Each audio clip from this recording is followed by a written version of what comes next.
Hey guys, Zerkaa here, and welcome back to my Willmall Ultimate Team series. As you can see on the screen right now, we picked up a suspension on Phil Jones in that last game he played. And obviously with suspensions, there are no kind of cards that you can use in order to kind of fix that issue. So what I actually did is instead of instead of going out and buying a new defender, I decided to play Tiote. Because I thought Tiote was a strong enough player to play stains better than using a bronze defender. So I thought I might as well go with Tiote. And I put Smalling actually in the centre because I thought Smalling would be a better player right in the centre opposed to Tiote, because you need someone who's good at heading and someone who's pretty fast to go there. So that's why I chose Smalling. And we then went into a game, and I think this guy's team was actually really good. I can't remember what team it was. Let me just let this load up really quickly. Right, so the team that he has is, I said, Di Maria, Modric, Khedira, Pepe. That left back is I think he's currently been transferred to Arsenal, but he's a team of the year left back, team of the week left back, and I think is that Higuain up front. I don't want to get that wrong, but I'm assuming it is. We started this game pretty well. I think in the 17th minute here we run through with Bent using his pace, and I didn't know how OP, and when I say OP I mean overpowered. Some of you didn't actually know what that meant. It's kind of like a terminology a lot of people use these days. I didn't realise how OP it was until I played it on my team. And it's crazy because obviously I've been someone who's played seasons a lot this year, and this pace is so important in Ultimate Teams. That's one thing I'm going to make sure I do throughout this series. Probably make sure I have a pretty pacey side, because unlike most people on Ultimate Team, I tend to play nice football, and I think where I've played a lot of seasons, I think that has helped me out considerably in Ultimate Team, because I think the way I play is a bit slow, and I think that kind of frustrates some people. So I like to play lots of little intricate passes, kind of like, as I said, like tiki-taka, but obviously back in the day when I actually set out playing tiki-taka, it was with bronzes, so we called it bricky-bracker. But as I see in this game, we're just dominating. Every game I played, I've just, without even being big-headed, I know we're in very low divisions, so there's a reason why these people are obviously in these divisions. It's not being big-headed, we are literally dominating every game. Every game doesn't even feel like it's a challenge, and we're just bagging in goals for fun. We're literally just putting goals for fun, and it's not even been a challenge whatsoever. See, we're moving into the second half, and we're already 3-0 up. Welbeck gets put through here, using his pace to get past everyone, and just about managed to get his foot on that to finish it, to make it 4-0. And that game, I think, actually ended 4-0. Yeah, I had a lot of shots after that fourth goal. Just couldn't seem to find a good guy. And what I tend to do, and I didn't do earlier on in the series, is when I usually go 4-5-0 up, I start mucking about, especially when I've got good players now. I start doing skill, trying to go for good goals, shooting from long range, trying to score ridiculous goals, because that's obviously where that's where my roots in FIFA quite a lot of are, because I used to do lots of compilation kind of stuff. As you can see from those stats, the guy didn't have a single shot. Not just a shot on target, he didn't have a single shot. I had 14 shots, 11 on target, and 4 corners. So as I said, literally complete domination of these people. This guy literally got completely shut out, not a single shot, and that is pretty bad. And luckily for me, I guess, he didn't actually quit. And I really do respect people who don't quit in games. I think it's just quite a childish thing just to leave. I know it can be quite frustrating if you're losing. But you see there, I just secured my promotion into Division 2, and now apparently this is where it should start getting hard. Obviously Division 2 is what people refer to as the sweatiest division. Purely because obviously everyone is trying to get into Division 1, and the people in Division 1 tend to be quite comfortable. So it's like people say that Division 2 is harder than Division 1 is. So hopefully it isn't going to be too hard, but hopefully it won't affect our record, and we can try and keep maintaining this really good record we've got going on. It'd be great if we could try and get to 30 wins even with only 1 loss. But I think my aim, once I get attached to a record, it's quite hard to let go of, and usually once I mess up my record, I just leave it after there.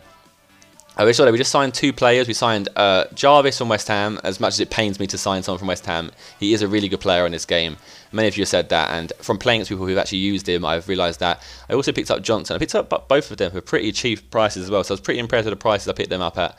I don't know if it was because I was playing this at 4 in the morning, or if it was because they're just cheap in general. I'm not really sure. But I don't know. I think I picked both of them up for 600. I think Jarvis I picked up for 650. I picked up for 650. I thought he'd have been worth more than that, considering how many people say oh, he's overpowered and stuff. And everyone said I would love him because he has really good crossing and he has really good pace. So hopefully I will love him, and we'll see how he gets on. So you see here, just updating my squad here, moving Johnson out for Bennett, because obviously I need to replace Bennett. Bennett was only a silver. And I took Sinclair out and put in Jarvis. I just wanted to try out Jarvis and see how good he was. But obviously we've got Scott Sinclair and Jarvis, and we've got Adam Johnson. We need to get another right midfielder, because what I said to you guys was that what I kind of aimed for was to try and get a A team and a B team, so I can switch between the two. So I haven't got to buy any fitness cards, so I can just switch between the two. So once all of them have run out of fitness, I can just put on the other team. So I need to basically find a replacement for each player in every single position. And once I've got that, once I've got a very solid team that I'm happy with, I'll probably move on to making a team for another nationality or another league. Actually, so this team isn't really a nationality. It started off as a nationality team, and it started off as a Premier League English team, but it's kind of developed into a bit more than that. As you can see, everyone on the pitch is actually English at the moment, but obviously we've got Tiote, and you'll see further through we'll find some more players that aren't actually English. We also need to work on getting a manager who is actually in the right formation and like a gold manager, preferably, just to improve, to get our chemistry up to 100 and improve it a bit. Also, we need to take out Jones eventually and sign a new Jones who is actually they're in the right formation, and a new goalkeeper. I saw there I bought Evans back earlier, and I wasn't actually meant to buy Evans, to be honest, but I went with it anyway. We come against this guy, and this guy had a really good team, a Czech company.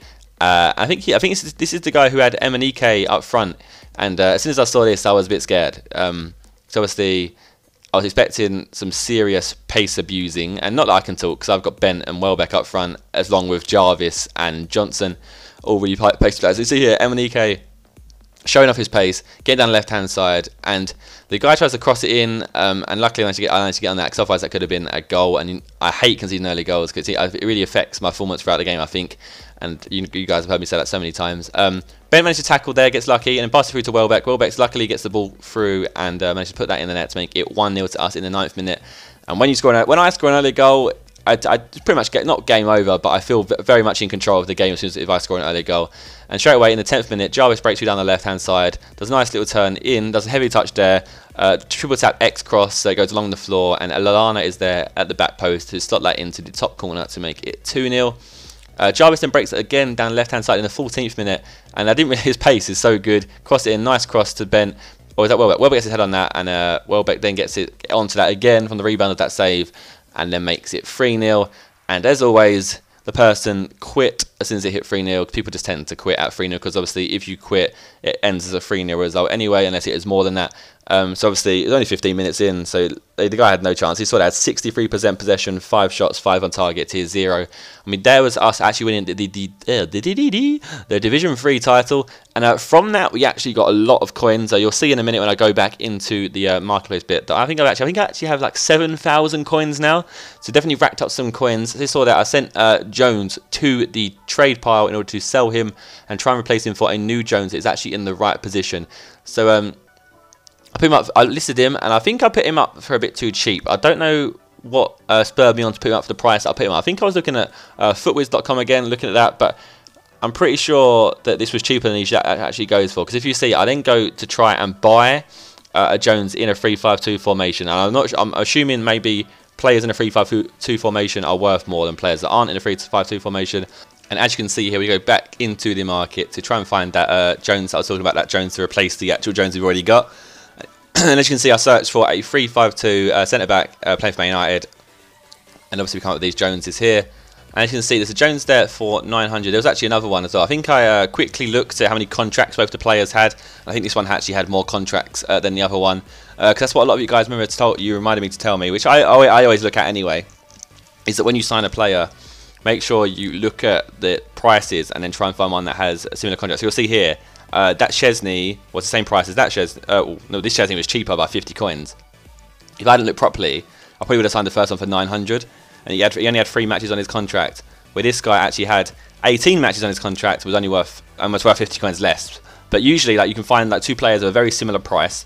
They could be like 50 to 100, and you might buy one that has like 4 matches on his contract.